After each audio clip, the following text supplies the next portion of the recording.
Bapak Ibu Saudara yang diberkati Tuhan, seorang perempuan yang kedapatan berzina, ketika dia melakukan satu perzinahan, maka orang-orang Farisi datang dan menghakimi. Lalu mereka berkata kepada Yesus, apa yang mestinya kita lakukan untuk perempuan yang kedapatan berzina?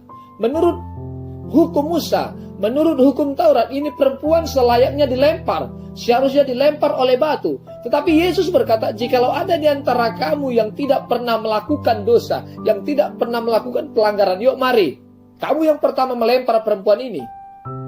Maka dengan waktu yang sangat singkat, saudara, orang-orang yang berada di sana yang mencoba untuk menghakimi seorang perempuan yang kedapatan berzina, pergi meninggalkan mereka, pergi meninggalkan Yesus, pergi meninggalkan perempuan ini. Ini membuktikan, bahkan ini peristiwa yang memberikan pesan bahwa ternyata semua orang melakukan dosa, semua orang melakukan pelanggaran. Tetapi ketika Yesus menyampaikan kepada perempuan ini, engkau perempuan, dosamu telah diampuni.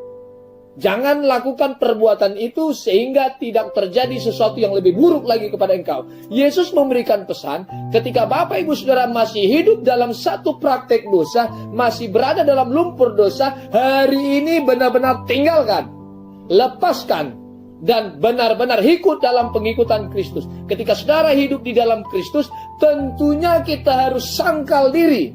Kita harus siap berdiri dalam jalurnya Allah dan meninggalkan hal-hal yang menyukakan dunia, meninggalkan hal-hal yang menyukakan daging, meninggalkan hal-hal apa yang sedang kita cintai tetapi justru melukai hati Allah. Ini yang menjadi konsep kita, saudara. Ini yang menjadi fokus kita, benar-benar hidup dalam ketetapan Allah.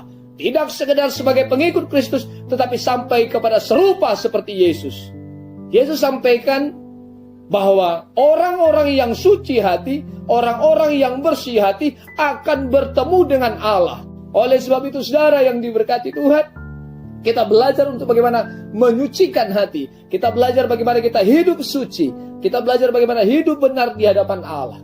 Ketika engkau memiliki hati yang suci, maka engkau akan bertemu dengan Allah. Dosa yang sedang engkau kerjakan hari ini, di mana engkau sedang tenggelam oleh dosa, hari ini panggil, hari ini sampaikan kepada Tuhan. Engkau akan tinggalkan itu bersama dengan Tuhan. Apapun yang engkau sedang kerjakan hari ini, yang mungkin itu melukai hati Tuhan, yuk mari minta ampun, benar-benar komitmen, ikut benar dan sesuai dengan jalurnya Kristus. Hidup di dalam Kristus artinya melakukan apa yang Kristus kerjakan dan serupa seperti Kristus.